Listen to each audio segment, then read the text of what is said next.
नमस्कार, मी दीपाली आपले स्वागत करते आपल्या कुक बेस्ट फूड या यूट्यूब चॅनलमध्ये। उपवासाच्या दिवशी बनवला जाणारा साबुदाणा वडा हा सर्वांनाच खूप आवडतो। तर आज आपण हाच साबुदाणा वडा बनवायची रेसिपी पाहणार आहोत। या ठिकाणी मी साबुदाणे वडे बनवण्यासाठी 2.5 पेले साबुदाणे घेतलेले आहेत। आता आपण ते भिजायला घालायचे आहेत। साबुदाणे 2-3 पाण्याने स्वच्छ धुवून घ्यायचे, त्यामुळे त्यामध्ये असलेली पावडर निघून जाते आणि साबुदाणे चांगले भिजतात। हे साबुदाणे भिजवताना आपण खिचडीसाठी जसे साबुदाणे भिजवतो त्यापेक्षा थोडंसं जास्त पाणी या साबुदाण्यामध्ये ठेवायचं आहे। हे साबुदाणे मी 4 माणसांना वडे पुरतील या प्रमाणात घेतलेले आहेत। आता आपण ते स्वच्छ धुवून घेऊयात।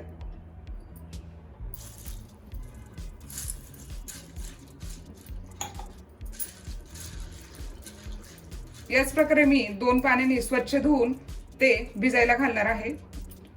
साधारणतः 5 तास हे साबुदाणे असेच भिजून द्यायचे आहेत। साबुदाणे मी 2-3 पाण्याने स्वच्छ धुवून घेतलेले आहेत आणि त्यामध्ये एवढं पाणी ठेवलेलं आहे। साबुदाण्याच्या वरती थोडंसं पाणी ठेवलेलं आहे। एवढं पाणी ठेवल्यामुळे साबुदाणे छान भिजतात आणि वडे खूप छान होतात। आता आपण हे 5 तासासाठी असंच झाकून ठेवायचं आहे। 5 तासापूर्वी आपण साबुदाणे भिजायला घातलेले होते, ते आता छान भिजलेले आहेत। आता आपण त्यामध्ये घालण्यासाठी 5 बटाटे उकडून घेतलेले आहेत। 1 वाटी शेंगदाणे भाजून त्याचा कूट करून घेतलेला आहे।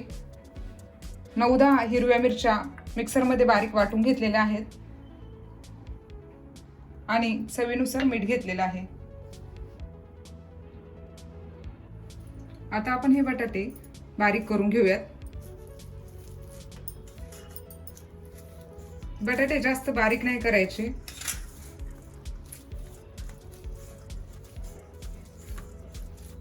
थोडे छोटे छोटे फोडी यामध्ये राहिल्या पाहिजेत। हा बटाटा किसणीने किसून घेतला तर त्या बटाट्याला पाणी सुटतं, त्यामुळे हा किसणीने किसून घ्यायचा नाही, तो या प्रकारे बारीक करून घ्यायचा आहे।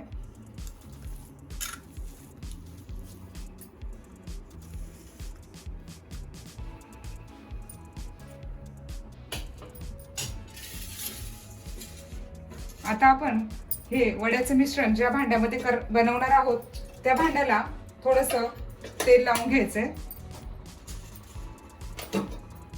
या भांड्याला तेल लावल्यामुळे आपण यामध्ये जे मिश्रण बनवतो ते या भांड्याला चिटकून बसत नाही। आता आपण यामध्ये साबुदाणे घालून घ्यायचे।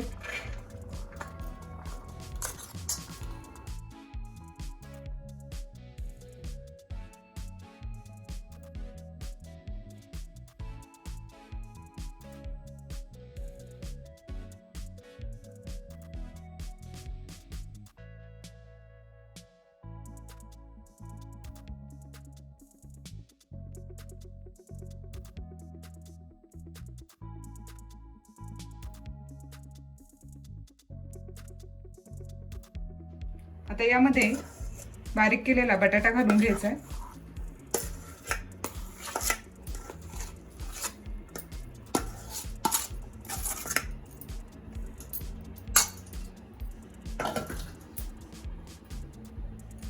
शेंगदाण्याचा कूट घालून घ्यायचा आहे।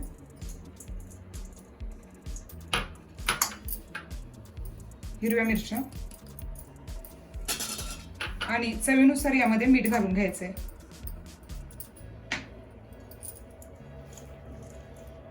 आता हे सर्व मिश्रण मिक्स करून घ्यायचे, ते चांगलं एकजीव होईल याप्रमाणे ते मिक्स करून घ्यायचे।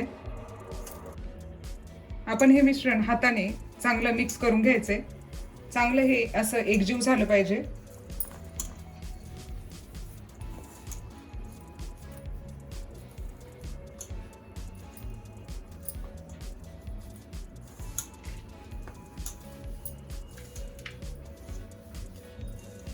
तुम्ही जर उपवासाला कोथिंबीर जिरे वापरत असाल तर यामध्ये कोथिंबीर जिरे घातले तरी चालतं। या ठिकाणी मी मिश्रण व्यवस्थित तयार करून घेतलेलं आहे। चला तर आपण याचे वडे तयार करून घेऊयात। असा छोटासा गोळा घेऊन तो असा हातावर गोल बनवून असा थोडासा प्रेस करून घ्यायचा.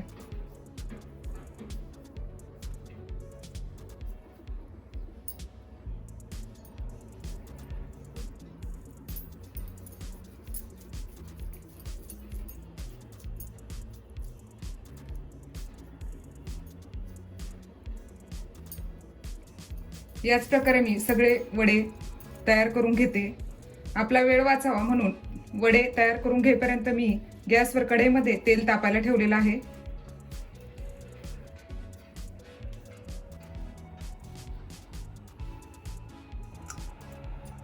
याच प्रकारे मी 10 साबुदाणे वडे तयार करून घेतलेले आहेत. चला तर मग हे तळून घेऊयात. तेल तापायला ठेवलेलं आहे. आपण साबुदाणा टाकून बघूया तेल तापले का. हे तेल व्यवस्थित तापलेलं आहे.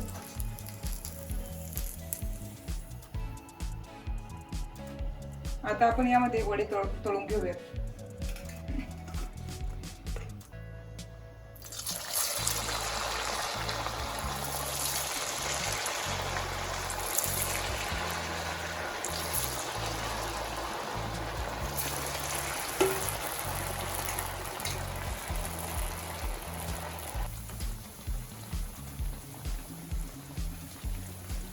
वडे तळताना ते नेहमी हाय फ्लेमवरच तळावेत.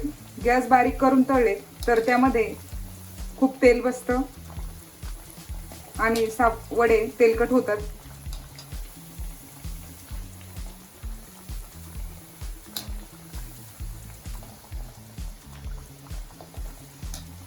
वडे तळताना कधी कधी वडे फुटतात आणि आपल्या तोंडावर तेल उडतं. त्यामुळे वडे तळताना थोडंसं साईडलाच उभं राहायचंय.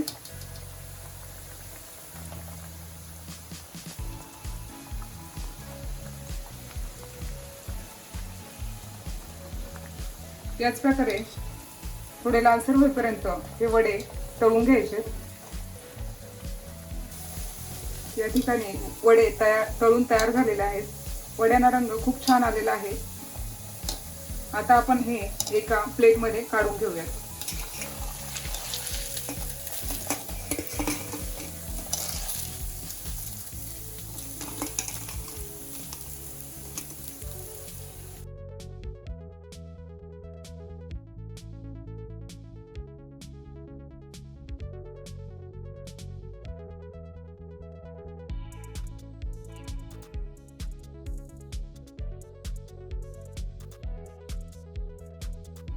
या ठिकाणी मी सगळे वडे तळून घेते. तोपर्यंत तुम्ही एक चांगलं काम करा. आताच आपल्या कुक बेस्ट फूड या यूट्यूब चॅनलला सबस्क्राईब करा. बाजूचे बेल बटनही प्रेस करा, जेणेकरून मी अपलोड केलेले नवनवीन व्हिडिओ सर्वप्रथम तुम्हाला पाहायला मिळतील. आता हे वडे तळून झालेले आहेत, ते मी काढून घेते.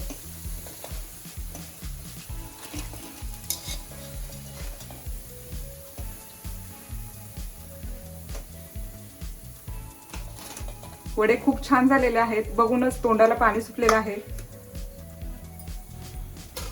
आपले साबुदाणे वडे बनवून तयार झालेले आहेत. चला तर ते एका प्लेटमध्ये सर्व करूया. हे साबुदाणे वडे गरम गरम असेच खायला खूप छान लागतात. तुम्ही हे दह्यासोबतही खाऊ शकता किंवा ओल्या नारळाच्या चटणी सोबतही खाऊ शकता.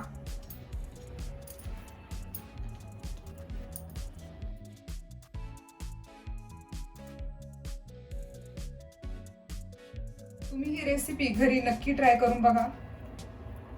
तुम्हाला ही रेसिपी कशी वाटली ती कमेंटमध्ये नक्की कळवा.